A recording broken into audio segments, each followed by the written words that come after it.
ماشاء اللہ لا حول ولا قوۃ الا باللہ العلی العظیم۔ اعوذ باللہ من الشیطان اللعین الرجیم۔ بسم اللہ الرحمن الرحیم۔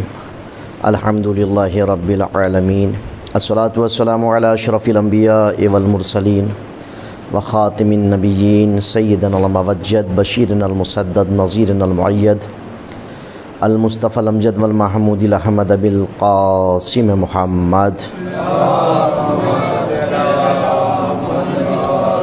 وعلى اہل بیتہ الطیبین الطاہرین المعصومین ولعنۃ اللہ علی اعدائہم اجمعین من الآن الى قیام یوم الدین۔ اما بعد فقد قالت فاطمة الزہراء صلوات اللہ علیہا بسم اللہ الرحمن الرحیم وندابهم لاستضادتها بالشکر للاتصالها۔ صلوات پڑھ دیں محمد وعلی محمد۔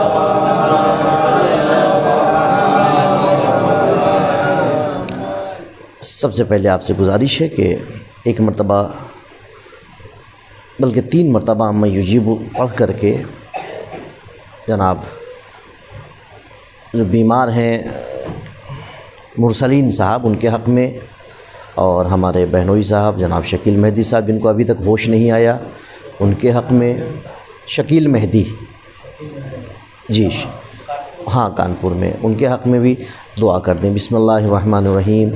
امن یجیب المضطر اذا دعاہ ویکشف السوء، امن یجیب المضطر اذا دعاہ ویکشف السوء، امن یجیب المضطر اذا دعاہ ویکشف السوء۔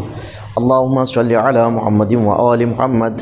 پروردگار بحق محمد وآل محمد علیہ السلام جناب مرسلین صاحب کو اور جناب شکیل مہدی صاحب کو اور دیگر عزاداروں کو جو بیمار ہیں انہیں شفاء کامل و عاجل عطا فرما۔ بحق جناب زہرا سلام اللہ علیہا، بحق جناب صغرا سلام اللہ علیہا ان مریضوں کو شفاء کلی عطا فرما۔ ایک صلوات پڑھ دیں محمد وآل محمد۔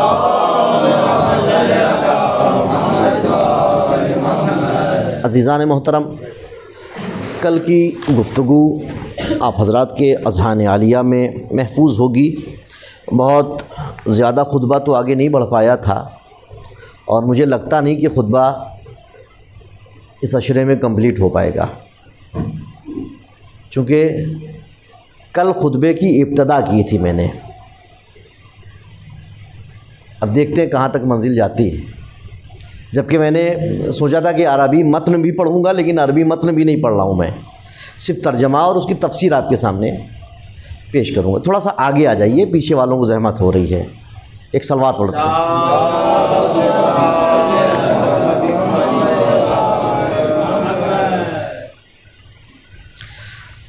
شہزادی فرماتی ہیں نعمتوں میں اضافہ اور تسلسل کے لیے لوگوں کو شکر کرنے کی ہدایت کی اللہ نے۔ کیا کیا ہے؟ نعمتوں میں اضافے کے لیے بہت سارے افراد ہیں، کل بھی میں نے عرض کیا تھا کہ شکوہ اور شکایت زیادہ کرتے ہیں، اپنی خامیوں کی طرف متوجہ نہیں ہوتے کہ آخر کیا خامی ہمارے اندر ہے۔ اگر اللہ نے جو نعمت دی ہے اس کا ہم شکریہ ادا کر رہے ہیں یا نہیں؟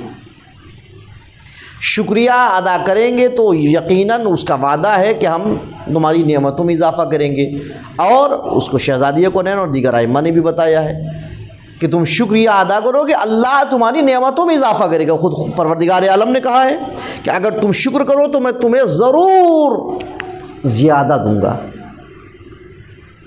اور اللہ کا وعدہ انسانوں کا وعدہ تو نہیں ہے۔ جناب انسان نے وعدہ کیا اور مکر گیا، عموماً ایسا ہوتا ہے، لیکن خدا کا وعدہ اٹل وعدہ ہے۔ جب اس کے خاص نمائندوں کا وعدہ اٹل ہے تو پھر خدا کا وعدہ کتنا اٹل ہوگا؟ اس کے خاص نمائندوں کا وعدہ اتنا ہے، کہہ دیا کہ ہم عطا کریں گے تو عطا کر رہے ہیں۔ کل میں نے واقعہ عرض کیا تھا، آج ہی شاید دن صبح والی میں۔ تو عزیزان محترم، ہم اللہ کی نعمتوں کا شکریہ ادا کریں۔ بعض لوگ کہتے ہیں ہمارے پاس نعمتیں کیا ہے؟ یہ وجود ہی تو اللہ کی نعمت ہے۔ وجود اللہ کی نعمت ہے، بھائی بہن اللہ کی نعمت ہے، اولاد اللہ کی نعمت ہے، والدین اللہ کی نعمت ہے، ہم سانس لے رہے ہیں یہ اللہ کی نعمت ہے، ہم چل رہے ہیں زمین میں اللہ کی نعمت ہے، ہم زیر آسمان زندگی گزار رہے ہیں یہ اللہ کی نعمت ہے، ہمیں بولنے کی صلاحیت دی یہ اللہ کی نعمت ہے، سننے سمجھنے کی صلاحیت دی اللہ کی دی ہوئی نعمت ہے۔ کتنی نعمتیں، نعمتوں کو شمار ہی نہیں کیا جا سکتا ہے۔ اور ایسا بھی نہیں ہے کہ استثنائی صورت اس نے بنائی ہو کہ صاحب جن کے پاس دولت ہے، جن کے پاس تمام تر نعمتیں اور آسائش زندگی موجود ہے وہ شمار نہیں کر سکتے، نہیں، سب کے لیے کلی طور پہ کہا کہ سارے لوگ مل کر کے بھی اس کی نعمتوں کا شمار کرنے لگ جائیں تو شمار نہیں کر سکتے ہیں۔ اس میں دنیاوی لیول سے دولت کس کے پاس کتنی ہے کتنی نہیں ہے اس سے کوئی لینا دینا نہیں ہے، بس آپ زندگی میں آئے، دنیا میں آئے ہیں، زندگی آپ کو دی ہے، آپ کو اس نے وجود عطا کیا ہے، آپ کو جسم عطا کیا ہے، آپ کو صحیح و سالم بنایا ہے، بس اب آپ شکریہ ادا کریے۔ اب ذرا سوچئے، غور کریے کتنی نعمتیں دی ہیں، آپ شمار نہیں کر سکتے، زندگیاں ختم ہو جائیں گی، اس کی نعمتوں کا شمار ممکن نہیں ہوگا۔ سمجھ رہے ہیں؟ نعمتوں پر شکر کرنا ایک چیز اور بھی ہے، اعلیٰ قدروں کی اور اعلیٰ ظرفوں کی نشانی ہے۔ نعمتوں کی قدر کرنا اور شکر کرنا اعلیٰ قدر، اور جو اعلیٰ ظرف ہیں وہی کرتے ہیں، ان کی علامت ہے۔ جو کم ظرف ہیں وہ کبھی شکریہ ادا کر کے نہیں کرتے، نعمتیں مل جاتی ہیں بھول جاتے ہیں، جبکہ انسان کی فطرت میں ہے شکریہ ادا کرنا۔ اب یہ اور بات ہے کہ فطرت کو بھول جائے، ورنہ آپ دیکھیے ذرا کہ کہیں کسی کا ایکسیڈنٹ ہو جائے اور اس کو ہوش نہ رہے، اٹھا کر کے دوسرے لوگ ہاسپٹل پہنچا دیں، جب ہوش آئے وہ پوچھے ارے ہم کہاں، ہم تو نکلے تھے سامان لینے کے لیے، تو فوراً ڈاکٹرز کہیں گے ارے، یا نرس جو بھی پاس میں اس کے ہوں گے کہ ارے لیٹے رہیے، آپ کو چوٹ بہت آئی ہے، آپ کو ایکسیڈنٹ ہو گیا تھا، یہ تو فلاں صاحب جو سامنے کھڑے ہیں انہوں نے آپ کو یہاں تک پہنچا دیا۔ تو فوراً آپ کیا کریں گے، کوشش کریں گے اٹھ کر کے اس کا شکریہ ادا کریں، اٹھ نہیں سکتے ہیں تو بیٹھ کر کے، بیٹھ نہیں سکتے تو لیٹے لیٹے اس کا شکریہ ادا کریں گے۔ آپ کے بچے آئیں گے، اہل خانہ آئیں گے، احوال پرسی کرنے والے آئیں گے، آپ سب سے کہیں گے کہ اگر انہوں نے نہ بچایا ہوتا، ہاسپٹل نہ پہنچایا ہوتا تو پتہ نہیں ہم کہاں ہوتے۔ یہ ہر انسان ایسا کرتا ہے، یہ اعلیٰ ظرف کی نشانی ہے۔ اب آپ سوچئے کہ اللہ نے ہمیں وجود بخشا ہے، اللہ نے ہمیں رزق دیا ہے، اللہ نے ہمیں سب کچھ عطا کر دیا ہے، اتنی نعمتیں دے دی ہیں، کیا اس کا شکریہ ادا نہیں ہونا چاہیے؟ جب موقع ملے، جو اس نے وقت معین کر دیا ہے، ہم اس کا شکر ادا کر دیں، اس میں بھی ہمارا ہی فائدہ ہے۔ ہم اگر شکریہ ادا کریں گے کسی انسان کا جس نے احسان کیا ہے، ضروری نہیں ہے کہ وہ دوبارہ آپ کو کچھ اس سے بہتر عطا کر دے، ضرورت ہوگی تو دے گا، ضرورت نہیں ہوگی نہیں دے گا۔ بعض اوقات ایسا بھی ہوتا ہے کہ ضرورت، آپ کو مزید ضرورت ہے، لیکن کہتا ہے بھائی ہم اس سے زیادہ نہیں کر سکتے، لاکھ شکریہ ادا کریے، لیکن وہ پروردگار اس نے کہا نعمتوں کو تم شمار نہیں کر سکتے ہو، کوئی بات نہیں، بس تم شکریہ ادا کرو، ہم اضافہ کر دیں گے۔ صلوات پڑھیں محمد و آل محمد پر۔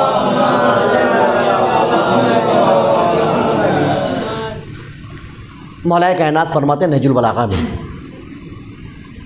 کیا فرما رہے ہیں مولا؟ مولا فرماتے ہیں کہ حرام چیزوں سے اجتناب ہی نعمت کا شکر ہے۔ حرام چیزوں سے اجتناب یعنی بچنا ہی نعمت کا شکر ہے، اور شکر اس وقت پورا ہو جاتا ہے جب بندہ یہ کہہ دے الحمدللہ، شکر پورا ہو جاتا ہے۔ یہ مولا نے انسان کی اطمینان کے لیے کہا ہے، اور آسان لفظوں میں شکریہ کا طریقہ بیان کر دیا ہے۔ ہم جتنا شکریہ ادا کریں اپنے مولا کا، کم ہے کہ مولا اگر آپ نہ ہوتے تو ہمیں خدا کی معرفت نہ ہوتی، اگر آپ نہ ہوتے تو ہم اس کی نعمتوں کا شکریہ نہ ادا کر سکتے۔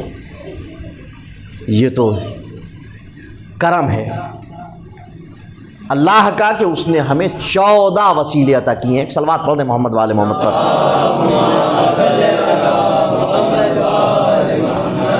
لیکن اگر بیداری سے سنیں گے،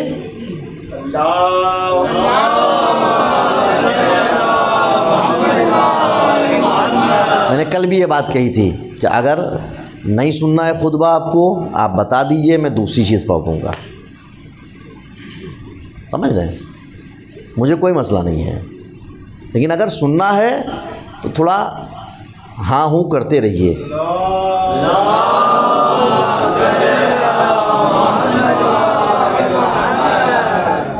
اب کیا کریں، ذاکر اہل بیت جو ممبر پہ آتے ہیں وہی اس بات کو نہیں سمجھ رہے ہیں۔ ایک صلوات پڑھتے ہیں محمد والے محمد پر۔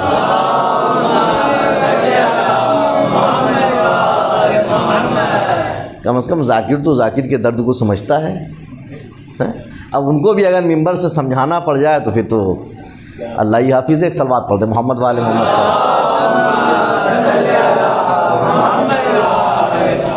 اس کے بعد فرماتی ہیں کہ حمد کا حکم اس لیے دیا کہ نعمتوں میں فراوانی ہو۔ اللہ نے حکم اس لیے دیا کہ نعمتوں میں فراوانی ہو، اور ایسی نعمتوں کی طرف مقرر دعوت دی جو خود بندوں کے لیے مفید ہے۔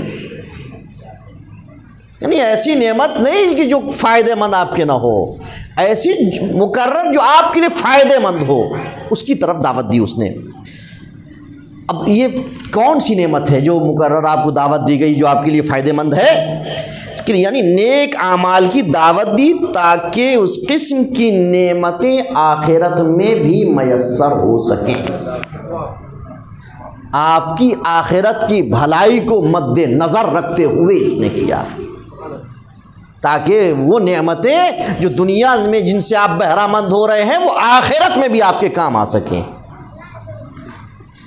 اور میں گواہی دیتی ہوں، شہزادی کہہ رہی، میں گواہی دیتی ہوں کہ اللہ کے سوا کوئی معبود نہیں ہے، وہ یکتا ہے، اس کا کوئی شریک نہیں ہے۔ فاطمہ کو کیوں گواہی دینی پڑی؟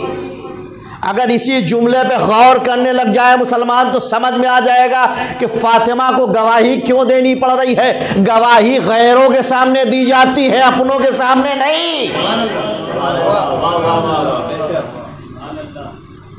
غیروں کے سامنے دی جاتی ہے، اپنوں کے سامنے کیا ضرورت ہے؟ وہاں گواہی دینا، میں گواہی دیتی ہوں خدا معبود ہے، یکتا ہے، اس کے سوا کوئی نہیں ہے، وہ اس کا کوئی شریک بھی نہیں ہے۔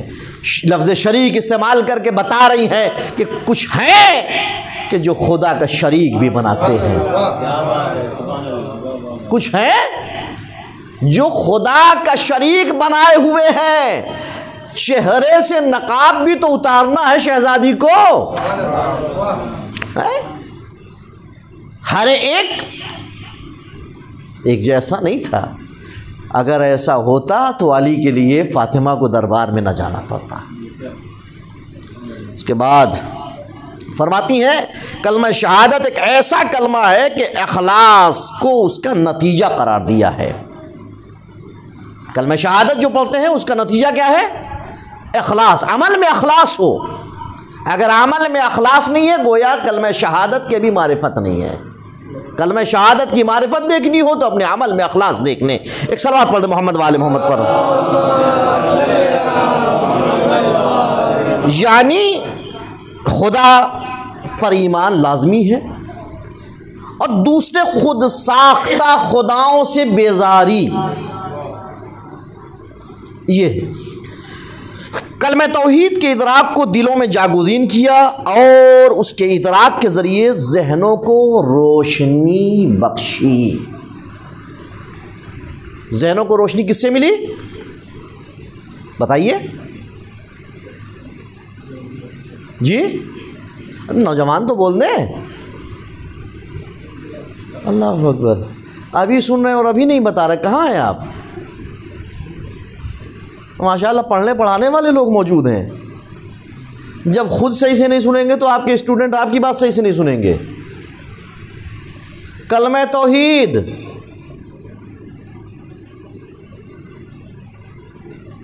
دوبارہ جملہ دوہرا دوں، کلمہ توحید کے کیا فوائد بیان کیے؟ اس سے فکر روشن ہوتی ہے، ہمارے دلوں میں جاگزین کیا، دلوں میں رکھا ہے، ہم اس کا شکر ادا کریں صرف اسی جملے پر پوری زندگی ختم ہو جائے گی کہ پروردگارہ تیرا شکر ہے کہ تو نے اپنی وحدانیت کو ہمارے دلوں میں جگہ دے دی ہے، تو نے وحدانیت کو ہمارے دلوں میں رکھ دیا ہے، یہ بہت بڑا اس کا احسان ہے، ورنہ ہم بھی کہیں لگے ہوتے۔ ایک صلوات پڑھ دیں محمد والے محمد پر۔ اور کلمہ توحید کے ادراک کے ذریعے ذہنوں کو روشنی بخشی ہے۔ کلمہ توحید کے ادراک درک کرنا سمجھنا، جتنا آپ کلمہ توحید کو سمجھتے جائیں گے اتنا ہی آپ کا ذہن کشادہ ہوتا جائے گا۔ ذہنوں کو کشادگی کلمہ توحید کی ادراک پر منحصر ہے، جتنا سمجھتے جائیں گے آپ کا ذہن روشن ہوتا چلا جائے گا۔ نہ وہ نگاہوں کی محدودیت میں آ سکتا ہے، کیا خدا نگاہوں کی محدودیت میں آ سکتا ہے؟ کوئی سوچ سکتا ہے کہ خدا نگاہوں میں آ جائے گا؟ اس کی محدودیت کا کوئی اندازہ لگا سکتا ہے یا کسی کا تصور ہے؟ جی نہیں ہے۔ اور نہ ہی زمان و مکان میں وہ محدود ہے، زمان و مکان سے بھی کوئی لینا دینا نہیں اس کا وصف بیان کرنا بھی ممکن ہے نہیں ہے۔ اب آپ سوچئے کہ جس خدا کا وصف بیان کرنا ممکن نہ ہو اس خدا کی معرفت ایسے کرا دے، یہ کمال نہیں تو اور کیا ہے؟ یہ کمال ہے، یہ کسی عام بشر کے بس کی بات نہیں ہے، یہ اسی کو کہ جو ادھر ہو تو نوری ہو، ادھر آئے تو بشر بن جائے، یہ اختیار اسی کو ہے۔ ایک صلوات پڑھ دیں محمد والے محمد پر۔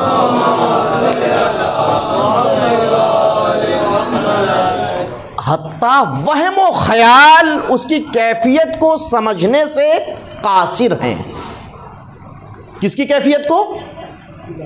خدا کی، کیسا ہے، کس حال میں ہے، ہاتھ پیر ہیں یا نہیں ہیں، کہاں رہتا ہے، جسم و جسمانیات سے مبرہ ہے یا نہیں، یعنی کوئی بھی کیفیت، یہ تو معلوم اور یقین ہے، یہ تو یقین رکھنا ہے کہ وہ جسم و جسمانیات سے مبرہ ہے،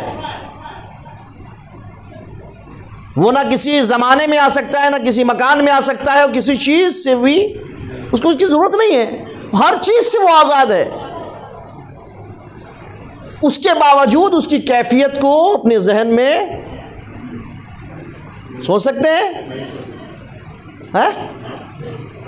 نہیں سوچ سکتے نا، یہ سوچنا چاہ رہے ہیں۔ ایک صلوات پڑھ دیں محمد والے محمد پر۔ اپنے موبائلوں کو اگر سنبھال کے رکھ لیں تو زیادہ اچھا ہوگا، تھوڑی دیر کے لیے ضروری اگر بات ہو تو ہمیں بتا دیں، ہم خاموش ہو جائیں تھوڑی دیر کے لیے تاکہ گفتگو اچھے سے ہو سکے۔ ایک صلوات پڑھ دیں محمد والے محمد پر۔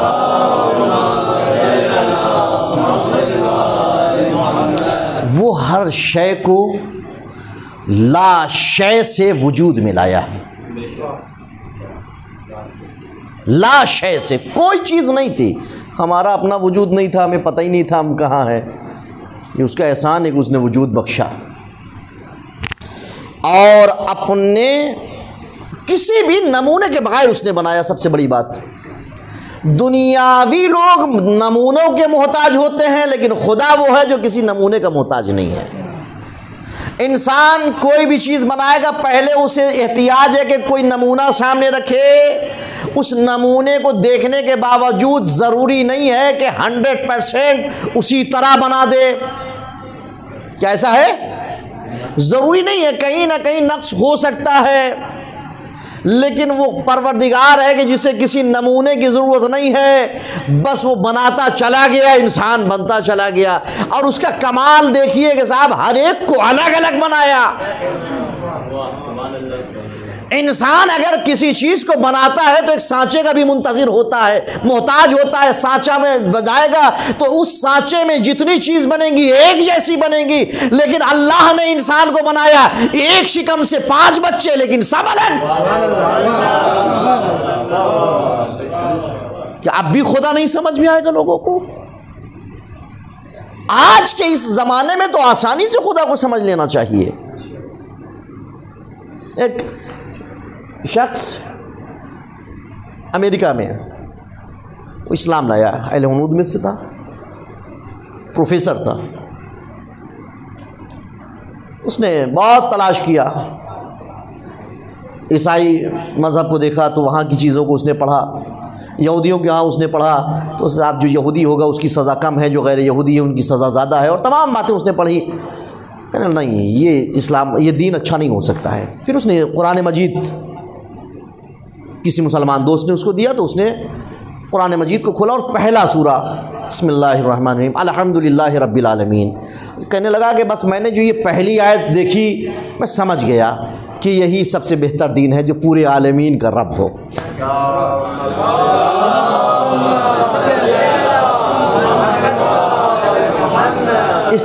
اس مذہب میں اور جس خدا کو یہ مانتے ہیں، جس کی تعریف کی جا رہی ہے، اس کے یہاں کوئی تفریق نہیں ہے، وہ عالمین کا رب ہے.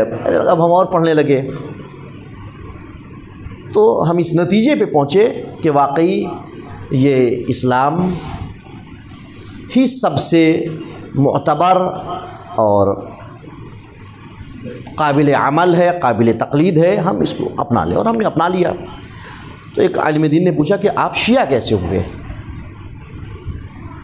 شیعہ کیسے ہوئے؟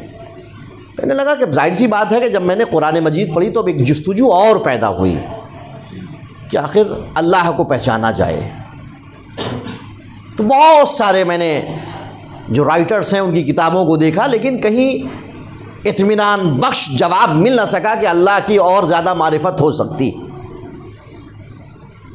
کہنے لگا کہ جب نہج البلاغہ میں نے دیکھا اور اس کا پہلا خطبہ میں نے دیکھا تو مجھے سمجھ میں آ گیا کہ ان سے بہتر کوئی خدا کو نہیں پہچانوا سکتا، اور جو خدا کو نہیں پہچانوا سکتا ہے وہ دنیا کو کیا پہچانوائے گا، وہ آخرت کو کیا پہچانوائے گا. کہا مجھے خدا سمجھ میں آ گیا علی ابن ابی طالب سے، بس میں سمجھ گیا کہ یہی سب سے بہتر ہے کہ ان کی پیروی کی جائے. اب جو ان کی پیروی کرنے لگا تو مذہب حقہ میں آ گیا، میں مذہب جعفری ہو گیا.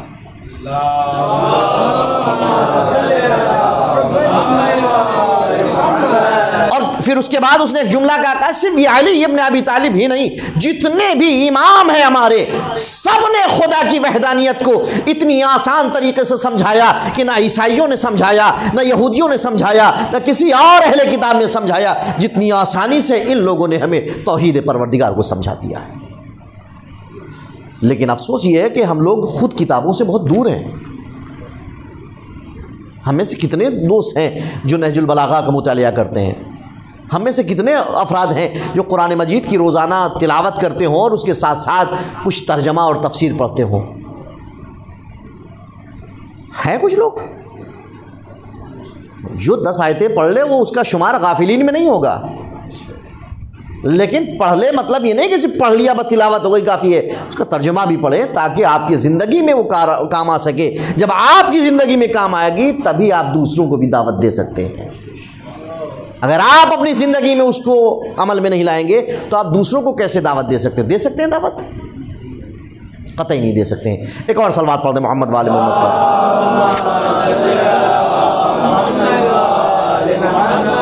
اس نے اپنی قدرت سے انہیں وجود بخشا، یعنی جو چیزیں بھی خلق کی ہیں سب کو اپنی قدرت سے اس نے وجود دیا ہے، ساری چیزوں کو، اور اپنے ارادے سے ان کی تخلیق فرمائی. کون فیکون، اس کے لیے تو لفظ کن بھی بہت ہے، اس کا ارادہ ہی کافی ہے. یہ تو کن اور فیکون ہمارے سمجھانے کے لیے ہے، ورنہ وہ لفظ کن اور فیکون میں محدود نہیں ہے، اس کے لیے بھی وقت درکار ہے. اس نے ارادہ کیا اور ہو گیا، وہ ہے پروردگار. ایک اور صلوات پڑھیں محمد وآل محمد پر.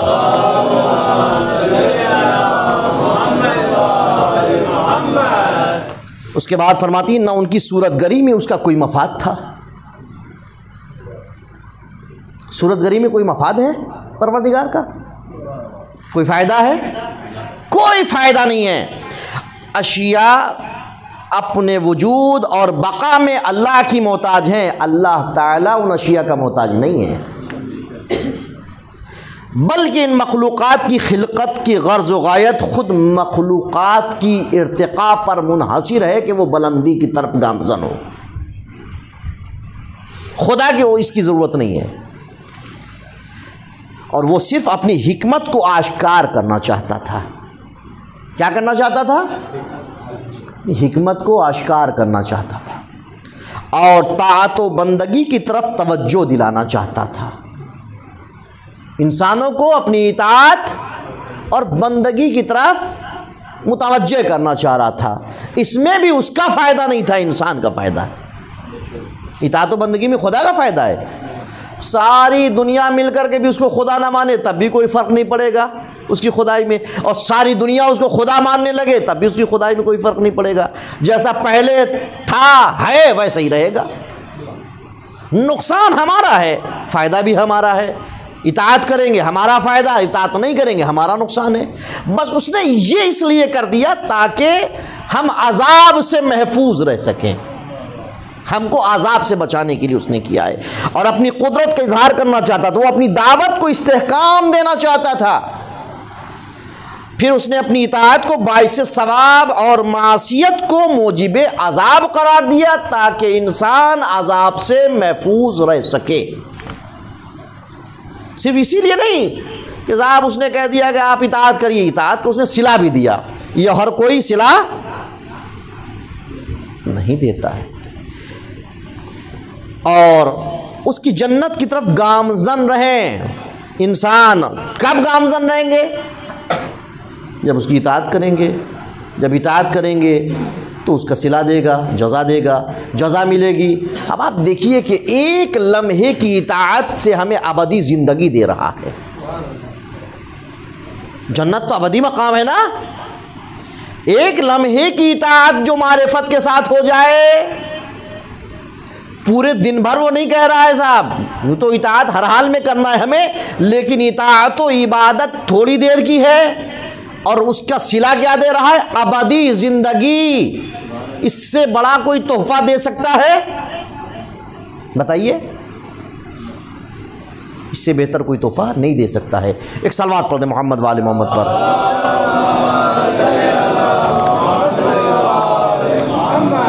بس میں اپنی بات کو تمام کر رہا ہوں، اور میں گواہی دیتی ہوں کہ میرے پدر محمد اللہ کے عبد اور اس کے رسول ہیں۔ یہ فاطمہ کو دربار میں کیوں کہنا پڑا میں گواہی دے رہی ہوں؟ اس کا مطلب یہ ہے کہ فاطمہ دیکھ رہی تھی کہ لوگ مقام محمد کو بھلا چکے تھے، ابھی جب کہ محمد صلی اللہ علیہ وآلہ وسلم کا کفن بھی میلا نہ ہوا۔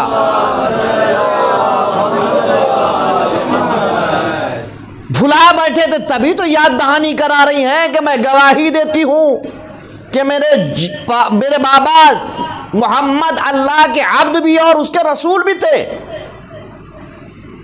عبد اس لیے کہا تاکہ عبدیت کے اعتبار سے رشتہ اجاگر ہو سکے، اور رسول اس لیے کہا تاکہ احترام کے قائل ہو سکے۔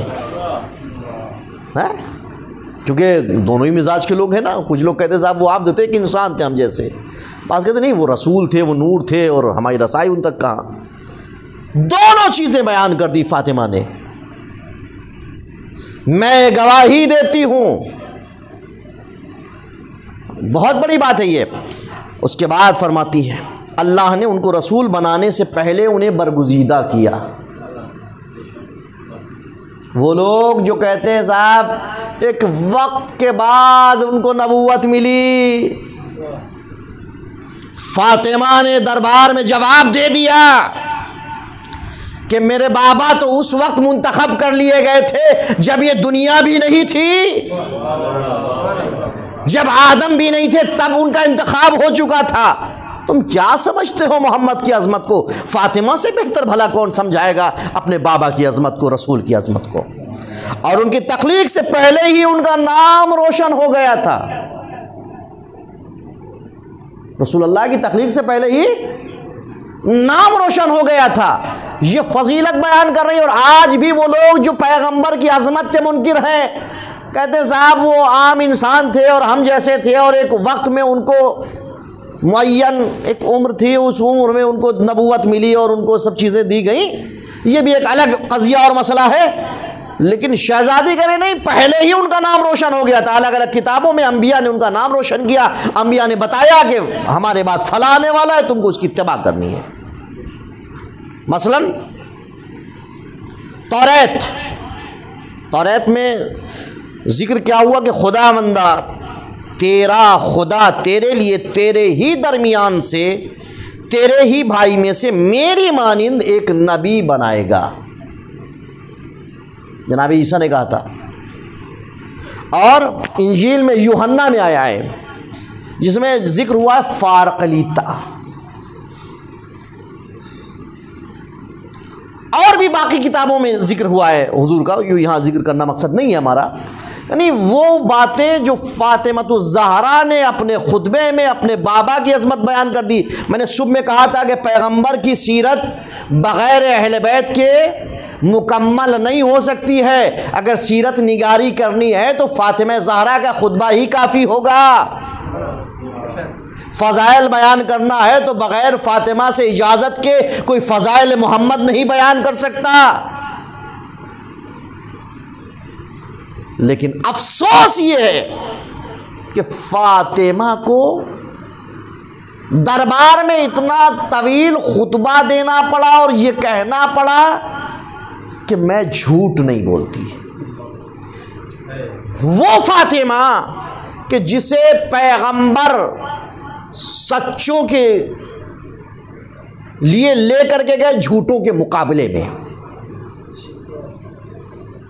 بہت ساری عورتیں تھیں، تم اپنی نفسوں کو لاؤ ہم اپنی نفسوں کو لاتے ہیں، تم اپنی عورتوں کو لاؤ ہم اپنی عورتوں کو لاتے ہیں، تم اپنے بچوں کو لاؤ ہم اپنے بچوں کو لاتے ہیں، یہی تو آیت ہے نا، ندعو ابناءنا وابناءکم ونساءنا ونساءکم وانفسنا وانفسکم ثم نبتہل فنجعل لعنت اللہ علی الکاذبین۔ دعوت دو، آواز دو، ندا دو، اپنے بچوں کو، اپنی عورتوں کو، اپنی نفسوں کو جھوٹوں پر لعنت کریں۔ عورتیں بہت ساری تھیں لیکن پیغمبر فاطمہ الزہرا کو لے کر کے گئے، یعنی فاطمہ کے علاوہ عورتوں میں کوئی تھا نہیں جو جھوٹوں کے مقابلے میں کھڑا ہو سکتا، حسنین کے علاوہ کوئی بچہ تھا نہیں جو جھوٹوں کے مقابلے میں کھڑا ہوتا، علی کے علاوہ کوئی اور تھا نہیں پیغمبر کے ساتھ جو جھوٹوں کے مقابلے میں کھڑا ہوتا اور کہتا کہ ہاں ہم جھوٹوں پہ لعنت کر رہے ہیں۔ ہوتا تو لے جاتے نا، اور پھر سامنے دیکھ کر کے انہوں نے منع کر دیا کہ صاحب ہم نہیں کریں گے، ہم ان سے مباہلہ نہیں کریں گے، ہم نور دیکھ رہے ہیں۔ تعجب کی بات ہے کہ ابھی صرف فاطمہ کے بچوں کو دیکھا تھا، فاطمہ تو پیچھے تھی پیغمبر کے، صرف بچوں کو دیکھا تھا تو انہوں نے انکار کر دیا ہم مباہلہ نہیں کریں گے، اور اگر نور فاطمہ دیکھا ہوتا،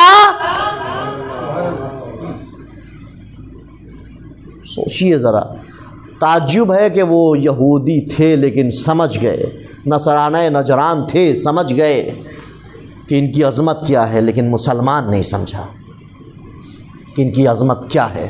کاش کہ مسلمان نے سمجھ لیا ہوتا تو آج یہ دن نہ دیکھنے کو ملتا۔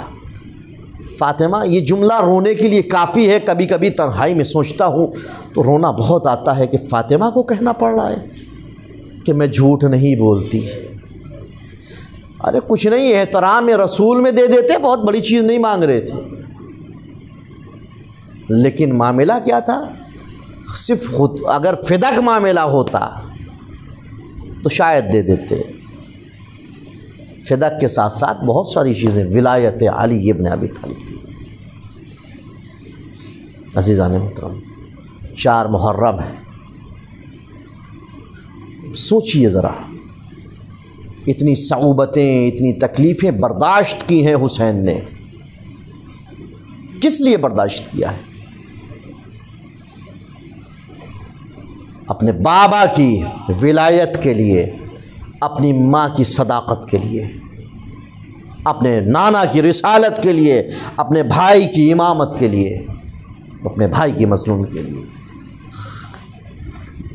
انہوں نے غیر تھے لیکن سمجھ گئے ان کی عظمت کیا ہے، مباہلے سے منع کر دیا۔ لیکن یہاں عالم یہ ہے کہ حسن امام حسن کے جنازے پہ تیروں کی بارش کرائی جا رہی ہے۔ یہود و نصارہ نہیں تھے، یہ ظلم نہیں ہے؟ اور فاطمہ کو کہنا پڑ رہا ہے کہ مجھے رونے کا ایک وقت دے دو. لوگ کہہ رہے ہیں کہ ہمیں رونے سے اذیت ہو رہی ہے. اور فاطمہ نے کہا اتنے مصائب اگر پہاڑوں پر پڑتے تو وہ چور چور ہو جاتے. صبت علیہ مصائب لو انہا، یہ جملہ فاطمہ کا درد بھرا جملہ ہے. ابھی خطبہ جب یہ آگے بڑھے گا تو آپ اس میں دیکھیں گے اس خطبے میں ایک وقت وہ آیا ہے کہ جب فاطمہ بالکل ایک لاوا کی طرح پھٹ گئی. خود کہا ہے کہ یہ میرے دل کا درد تھا جو زبان سے باہر آ گیا ہے. آگے خطبے میں آئے گا. آپ سوچئے گا کہ فاطمہ پہ کیا بیتی ہوگی، کتنی ہمت کر کے فاطمہ دربار میں گئی تھی. درد تھا. 4 محرم حسین کربلا میں ہے. فوج اشقیاء میں اضافہ ہوتا جا رہا ہے.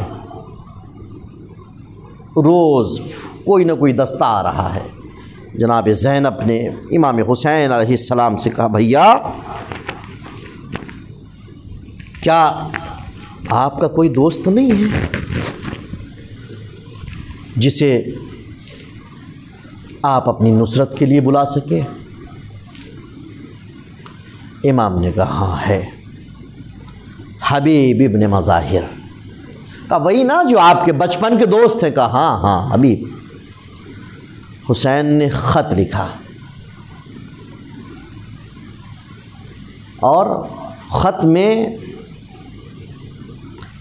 حبیب ابن مظاہر کو رجل فقیہ لکھا اور کہا اے حبیب تمہارا دوست نرغے اعداء میں گھرا ہے،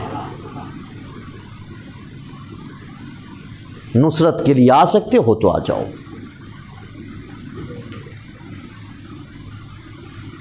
پہنچا وہ شخص خط لے کر کے دق الباب کیا. حبیب کہتے ہیں کون؟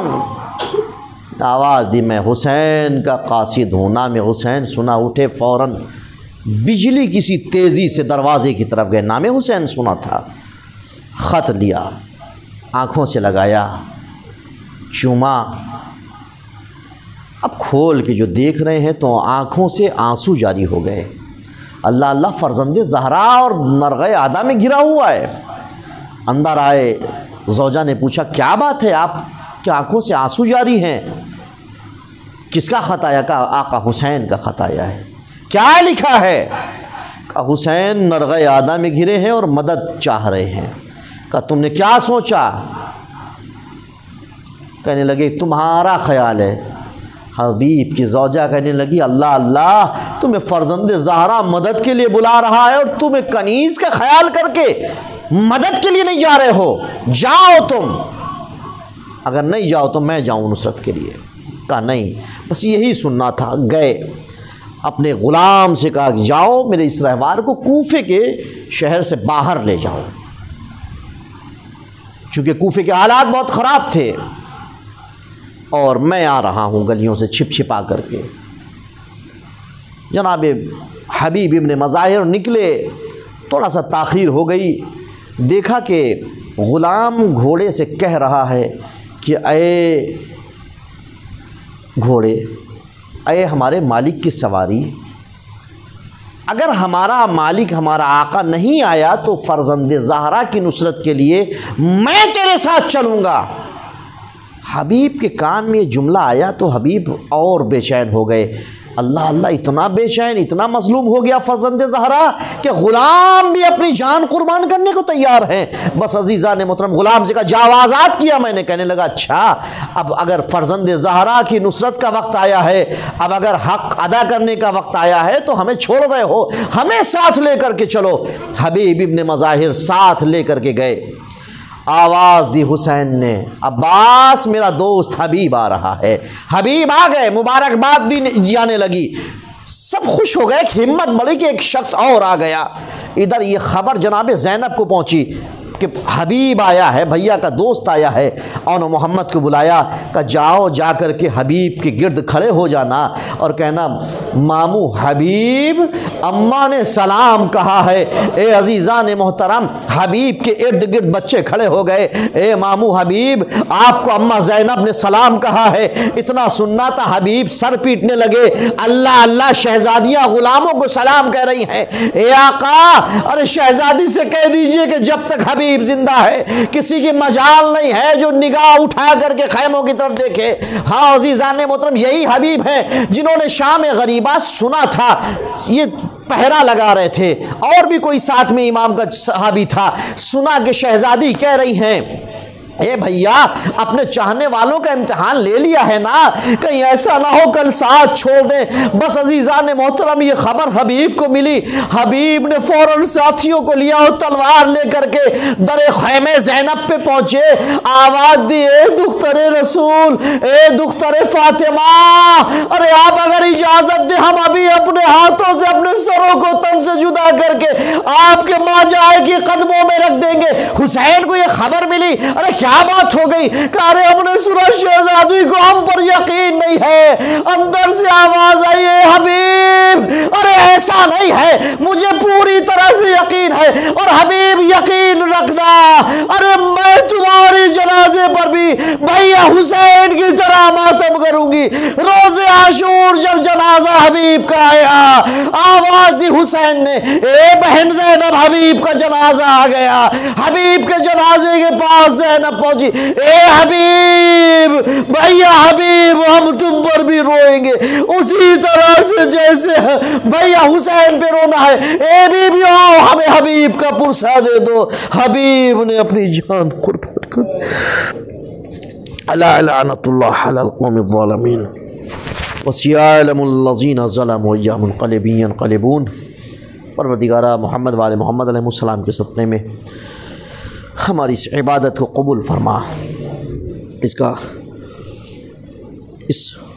مصائب کے صدقے میں، ان آنسوؤں کے صدقے میں جو بھی مومنین مومنات بیمار ہیں، بالخصوص جناب مرسلین صاحب، جناب شکیل مہدی صاحب، ان سب کو شفاء کامل و عاجل عطا فرما، ساری دنیا کو کورونا وبا سے نجات عطا فرما، ہم سب کو زیارت کی توفیق عطا فرما۔ پروردگارہ حاضرین کی تمام حاجات پوری فرما، امام کے ظہور میں تعجیل فرما، ہم کو ان کے اعوان و انصار میں شمار فرما۔ ربنا تقبل منا انک انت السمیع العلیم، ماتم حسین۔